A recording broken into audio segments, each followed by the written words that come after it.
Hello everyone, welcome to artister library. जैसा कि आप जानते हैं, हम लोग ऑब्स एंड गायनी की सीरीज स्टार्ट किए हैं, जिसमें मॉडर्न टॉपिक्स में आपको कवर करवा रही हूँ जो भी इम्पोर्टेंट है एग्जाम पर्पज से। और सारे वीडियोस जो है एक दूसरे से कोरिलेटेड हैं, टर्मिनोलॉजीज। तो यदि आपने प्रीवियसली वीडियोस नहीं देखे हैं तो लिंक डिस्क्रिप्शन में दी हुई है, वहां से जाकर आप सारे इंपॉर्टेंट टॉपिक्स कवर कर सकते हैं। बेल आइकन को प्रेस करें, चैनल को सब्सक्राइब करें, कमेंट करके बताएं कि आपको टॉपिक्स कैसे लग रहे हैं और मुझे किस सब्जेक्ट में आगे इस तरह की सीरीज लानी चाहिए, तो आगे मैं ये चीज प्रोसीड करूंगी। आज हम देखते हैं एपिजियोटॉमी। ये वर्ड आपने मेरे प्रीवियस वीडियोस में बहुत बार सुना होगा। एपिजियोटॉमी होती क्या है? तो it is a deliberate incision made on perineum for easy delivery of foetus by enlarging the introitus. ये होता है वेजाइना एंड ये होता है एनस। इसके बीच के जो ये वाला पार्ट होता है, खाली स्पेस जो होती है, इसको हम बोलते हैं पेरिनियम रीजन। तो यहाँ पर क्या बोला कि एक डेलिब्रेट इंसिजन, डेलिब्रेट मतलब हमने अपनी मर्जी से लगाया है, एक deliberate incision made on perineum, perineum में for easily delivery of foetus by enlarging the introitus. Introitus मतलब ये जो एरिया है जहां से बेबी आ रहा है, इसके एरिया को बढ़ाने के लिए जो हम एक डेलिब्रेट इंसिजन देते हैं पेरिनियम में, उसे हम एपिजियोटॉमी कहते हैं। बहुत इंपॉर्टेंट है इसकी डेफिनेशन और आपको इसी तरीके से लिखनी है। पर्पस क्यों दे रहे हैं हम? तो प्रिवेंट मल्टीपल इंजरी और इरेगुलर पेरिनियल टीयर, यानी बेबी यदि बाहर नॉर्मल लेबर में बाहर नहीं आ पा रहा है, किसी वजह से वो वहां पर ऑब्स्ट्रक्ट हो चुका है, मैं आपको ऑब्स्ट्रक्ट लेबर भी पढ़ा चुकी हूँ, ऑब्स्ट्रक्ट हो चुका है, तो हमें मल्टीपल इंजरी अवॉइड करने के लिए यदि हम उस पर प्रेशर डालेंगे, फोर्स लगाएंगे, तो हो सकता है कि मदर के अदर ऑर्गन्स लाइक ब्लैडर या फिर बेबी के किसी और ऑर्गन में इंजरी हो सकती है। तो मल्टीपल इंजरी को प्रिवेंट करने के लिए और पेरिनियल टीयर को प्रिवेंट करने के लिए हम एपिजियोटॉमी देते हैं। सेकंड, इफेक्टिव इजीली डिलीवरी, यदि हम इंट्रोइटस का साइज बढ़ा देंगे तो आसानी से डिलीवरी हो जाएगी। Cut short the second stage of labour, मैंने आपको बताई थी सेकंड स्टेज ऑफ लेबर कहाँ से कहाँ तक होती है, तो सर्विक्स के फुल डायलेशन से लेके बेबी के बाहर आने तक की स्टेज होती है ये। तो इसको कट शॉर्ट करने के लिए, यानी ज्यादा लंबा टाइम ना लगे, इसलिए हम यहाँ पर एपिजियोटॉमी दे सकते हैं। और protect the fetal head from compression and intracranial haemorrhage, यानी यदि इंट्रोइटस छोटा है तो बेबी के हेड में प्रेशर पड़ेगा और वहां पर इंट्राक्रेनियल हैमरेज हो सकता है, तो इसे प्रिवेंट करने के लिए हम एपिजियोटॉमी देते हैं। इंडिकेशन कब देना है आपको, जबरदस्ती तो हम दे नहीं सकते। तो ऑल प्रीमी ग्रेविडा में, प्रीमी ग्रेविडा मतलब ऑल प्रीमी ग्रेविडा मतलब जिसकी पहली प्रेगनेंसी है, तो वहां पर इंट्रोइटस का साइज छोटा होगा, साथ ही साथ सर्विक्स इतनी ज्यादा डायलेट नहीं होगी, आसानी से बेबी का हेड बाहर नहीं आएगा ड्यूरिंग वेजाइनल डिलीवरी, तो वहां पर हम ऑलमोस्ट ऑल प्रीमी ग्रेविडा में एपिजियोटॉमी हमें देनी पड़ती है। सेकंड थर्ड प्रेगनेंसी के टाइम में ये दिक्कत नहीं होती। रिजिड पेरिनियम, यदि किसी की पेरिनियम बहुत ज्यादा हार्ड हो, ब्रीच प्रेजेंटेशन, यानी बेबी का जो हेड रीजन पहले नहीं आ रहा, उसका पैर वगैरह जो है पहले आ रहे हैं, ब्रीच प्रेजेंटेशन, ये मैं आपको बहुत अच्छे से समझाऊंगी कि प्रेजेंटेशन क्या होता है, प्रेजेंटिंग पार्ट क्या होता है, लाई एटीट्यूड ये क्या होता है, ये हम आगे वीडियोस में देखेंगे। Sorry.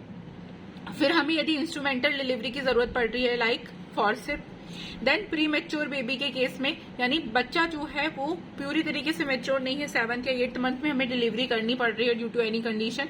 Then prolong second stage, यानी जो सेकंड स्टेज ऑफ लेबर है वो बहुत ज्यादा लंबी हो रही है, जिसकी टाइमिंग मैं आपको ऑलरेडी प्रीवियस वीडियोस में बता चुकी हूँ, तो वीडियोस जाकर देखें ताकि आपको ये सारी चीजें समझ में आए। तो यदि सेकंड स्टेज बहुत लंबा जा रहा है तो हमें उसे कट शॉर्ट करने के लिए एपिजियोटॉमी देनी पड़ती है। मैटरनल स्ट्रेस या फीटल स्ट्रेस की कंडीशन में, यानी यदि मदर को सांस लेने में दिक्कत हो रही है, एस्फेक्सिया हो रहा है, या बेबी को एस्फेक्सिया हो रहा है, तो वहां पर हमें एपिजियोटॉमी देकर जल्दी से जल्दी जो है वो लेबर डिलीवरी प्रोसीड करवानी पड़ती है। प्रोसीजर क्या होगा? इसका प्रोसीजर बहुत इंपॉर्टेंट है। सबसे पहले हमें एनेस्थीसिया देना है, अंडर लोकल एनेस्थीसिया, यानी उतने रीजन को, जो पेरिनियम वाले रीजन है उसको हमें वहां पर एनेस्थीसिया देकर उतने पार्ट को जो है वो एक तरीके से शून्य कर देना है। देन आता है टाइमिंग, टाइमिंग कब देना है हमें, एनेस्थीसिया कब हमें एपिजियोटॉमी करनी है? एट क्राउनिंग ऑफ फीटस, जब हमें बेबी का यदि वर्टेक्स प्रेजेंटेशन है तो उसका हेड दिखने लगे, या फिर ब्रीच प्रेजेंटेशन है तो उसका जो प्रेजेंटिंग पार्ट है वो दिखने लगे। टाइप्स, तो टाइप्स इंपॉर्टेंट है, ये पूछे जाते हैं आपसे वाइवा में भी कि एपिजियोटॉमी के टाइप्स जो होते हैं वो होते हैं मीडियल, मीडियो लेटरल, लेटरल और जे शेप। बस जनरली आपको सिर्फ नाम याद रखते हैं। मीडियल यानी हम एकदम मिड में पेरिनियम के बीच में इंसिजन देंगे। मीडियो लेटरल यानी थोड़ा सा मिडिल से लेटरल दोनों साइड हो सकता है ये। लेटरल यानी एकदम साइड वाइज, और जे शेप्ड यानी इस तरीके का। तो ये होता है हमारे types of incision, types of episiotomy 4, media lateral, lateral and J shaped. Note, lateral episiotomy में बार्थुलिन ग्लैंड के कट होने का डर रहता है, इसलिए इसे अवॉइड करते हैं। लेटरल एपिजियोटॉमी में जैसे ये होती है वेजाइना, यहाँ पर होती है बार्थुलिन ग्लैंड प्रेजेंट। यदि हम लेटरल एपिजियोटॉमी देते हैं तो यहाँ पर चांसेस होते हैं कि बार्थुलिन ग्लैंड कट हो जाए, इसलिए जनरली हम इसे नहीं करते। लेयर इंसिस्ट इन एपिजियोटॉमी, क्या क्या लेयर सबसे पहले इंसिस्ट होगी, तो इसको हम एक ट्रिक से याद कर सकते हैं, SUMB। सबसे पहले स्किन कट होगी, उसके बाद urogenital septum, then muscle and then mucosa of vagina. तो ये जो होती है ये लेयर इंसिजन की हम बोल सकते हैं एक के बाद एक, क्या सबसे पहले क्या कट होगा, तो स्किन, उसके बाद urogenital septum, then muscle, then mucosa of vagina. Suturing कैसे करनी है आपको, तो episiotomy sutured immediately after the delivery, मतलब जैसे ही डिलीवरी हो गई इसके बाद हमें एपिजियोटॉमी को तुरंत ही वहां पर सूचरिंग करनी होती है। हम ज्यादा वेट नहीं करते, तुरंत exactly at the same time हमें एपिजियोटॉमी की सूचरिंग भी करनी होती है। Post vaginal wall is sutured by continuous catgut number 1 on atraumatic curve needle. Atraumatic curve needle से कैट गट नंबर 1 ये आते हैं, जो हमारे थ्रेड होते हैं उसके साइजेस आते हैं, तो कैट गट नंबर 1 से हमें सूचर करना है पोस्ट वेजाइनल वॉल को। The suturing started from the apex of vagina curve,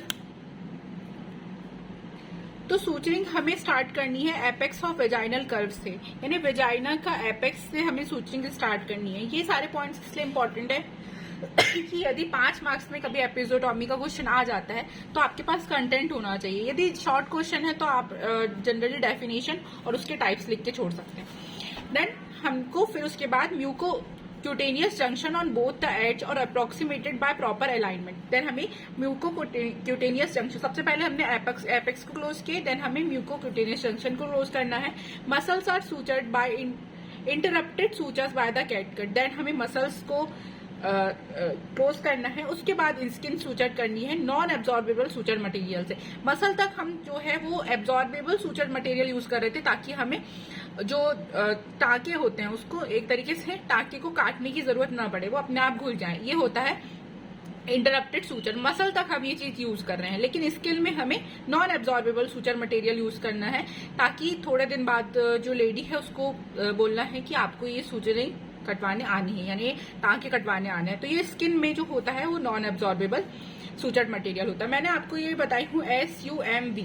सबसे पहले skin, urogenital septum, muscle and mucosa of vagina. तो अपोजिट ये खुला है यदि इस तरीके से, तो अपोजिटली हमें क्लोज करना होता है। सबसे पहले mucosa of vagina, muscles, then urogenital septum and then skin.